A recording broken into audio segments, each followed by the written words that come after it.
Well, folks, it's been a while since I last did a knife review, but my friend William lent me these two to check out and make a video about. These are both made by Katz knives. This is the Alley Cat 6006, which is quite a nice looking design in my opinion. And so shiny. That's all you need to know. Do you want the knife? Oh yeah, you want the knife, don't you? Look at how shiny it is. Okay, so back to seriousness. Now, this knife is made of XT70, which is a proprietary stainless steel that Katz Knives uses. And it's got a hardness of 56 HRC, carbon content of 0.65 to 0.75%, and then it's also got 16 to 18% chromium.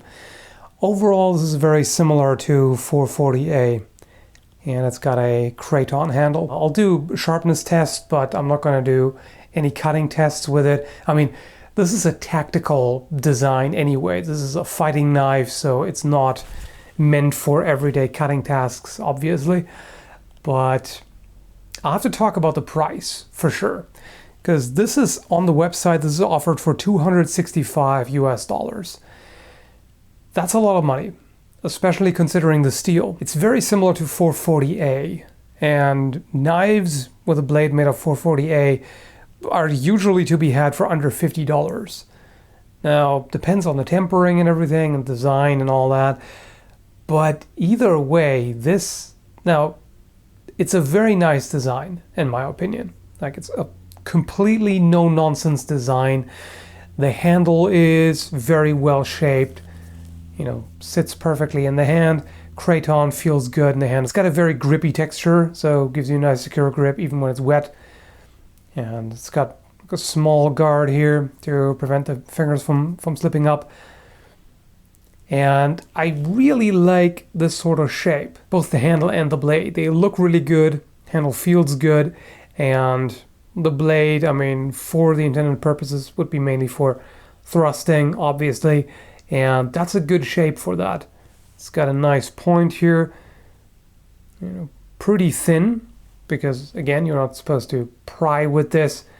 This is a combat knife, and that kind of design is perfect for the purpose. But, $265? Well, the cheapest I could find was around $210-ish on Amazon. And that's a lot of money for a knife like this, considering the material. The sheath also is nothing special, really. I mean, it works. But this is the kind of sheath that I've seen on basically $15 knives or $20. Also doesn't hold it very securely. So here's your sharpness. It is very sharp, so that's nice. It's not quite shaving sharp. I mean, it can kind of pop off a few hairs, but not really what I would overall call shaving sharp. When you've handled a lot of knives after a while, you can kind of get a basic feel for what sort of quality range this is, what kind of price range it may be, just by feeling how the handle is shaped and what it looks like and an overall fit and finish. You can kind of get an idea for what sort of quality you're dealing with. And when I first picked it up and handled it and looked at it, it seemed appropriate for the price, because this is very well shaped. It's nice and even. It's a really good design.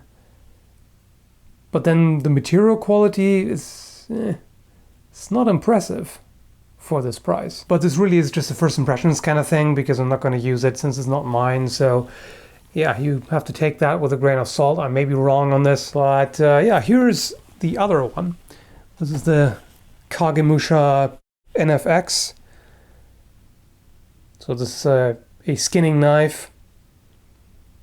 And this one is made of XT80 stainless steel with a hardness of 58 to 59 HRC. So this is harder, which makes sense. This is, after all, a use knife, hunting knife.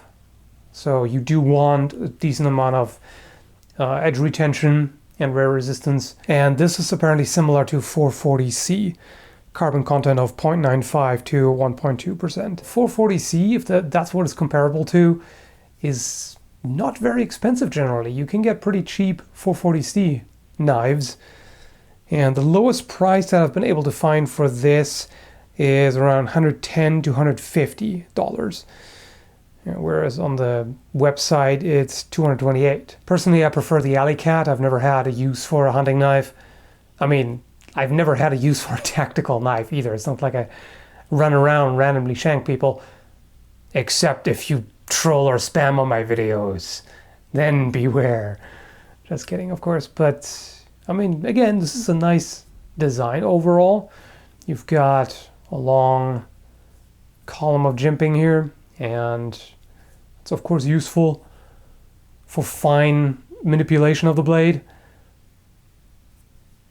Handle is also nicely shaped. This is a Kraton as well. Handle scales instead of the fully enclosed type. Definitely nicely done overall in terms of design. Really beautiful satin finish.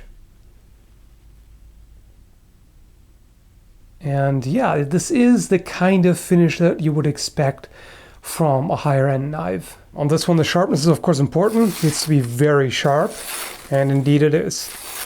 It's a nice smooth edge.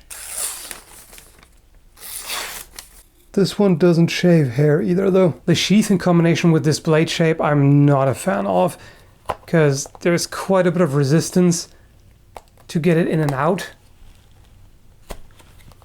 And this is certainly not a quick draw knife. Not that it needs to be, but yeah, it's not a very smooth drawing knife from this sheath. Simple leather sheath. I mean, there's nothing wrong with it. The stitching is good and everything.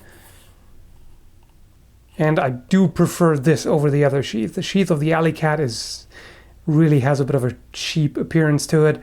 This here is definitely better. But yeah, this blade shape.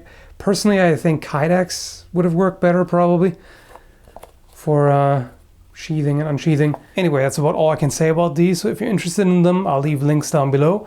There will also be a link to knives on Amazon that I personally recommend. And yeah, thanks again, William, for letting me check them out. Thanks for watching and have a good one, folks.